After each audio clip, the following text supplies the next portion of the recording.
IPL 2026లో ఇప్పటివరకు 65 మ్యాచ్లు ముగిశాయి. ఇప్పటికే ఆర్సీబీ, జీటీ మరియు ఎస్ఆర్హెచ్ జట్లు అధికారికంగా ప్లేఆఫ్స్ బెర్త్ను ఖాయం చేసుకున్నాయి. ఇక మిగిలిన 4వ స్థానం కోసం ప్రధానంగా ఈ క్రింది జట్లు పోటీ పడుతున్నాయి. మొదట రాజస్థాన్ రాయల్స్ 13 మ్యాచ్ల్లో 14 పాయింట్లతో ప్రస్తుతం టేబుల్లో 4వ స్థానంలో ఉంది.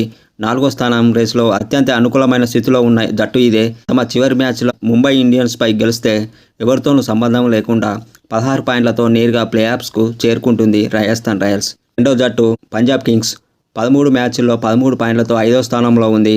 ఒక మ్యాచ్ వర్షం కారణంగా రద్దు కావడం వల్ల వీరికి కొంచెం కలిసొచ్చింది. తమ చివరి మ్యాచ్ ఎల్ఎస్జీపై గెలవాలి. అదే సమయంలో రాజస్థాన్ రాయల్స్ తమ చివరి మ్యాచ్లో ఓడిపోవాలి. అప్పుడు పంజాబ్ కింగ్స్ 15 పాయింట్లతో ప్లేఆఫ్స్కు వెళ్తుంది. ఇక మూడో జట్టు కోల్కతా నైట్ రైడర్స్ ముంబైపై గెలిచి 13 పాయింట్లతో 6వ స్థానంలోకి ఎగబాకింది. కేకేఆర్ తమ చివరి మ్యాచ్ల్లో ఢిల్లీ క్యాపిటల్స్పై ఖచ్చితంగా గెలవాలి. ఒకవేళ పంజాబ్ కింగ్స్, కోల్కతా రెండు జట్లు తమ చివరి మ్యాచ్లను గెలిచి ఆర్ఆర్ ఓడిపోతే అప్పుడు 15 పాయింట్లతో ఉన్న పంజాబ్, కోల్కతా మధ్య నెట్ రన్ రేటు కీలకం అవుతుంది. ఇక Chennai super Kings, Delhi capital ఈ రెండు జట్లు 12 పాయింట్లతో ఉన్నాయి. వీరు ప్లేఆఫ్స్ చేరాలంటే తమ చివరి మ్యాచ్ భారీ తేడాతో గెలవడమే కాకుండా రాజస్థాన్, పంజాబ్, కోల్కతా జట్లు తమ చివరి మ్యాచ్ల్లో ఘోరంగా ఓడిపోవాలి. అప్పుడు 14 పాయింట్ల వద్ద టై ఏర్పడి నెట్ రన్ రేట్ ఆధారంగా నిర్ణయిస్తారు.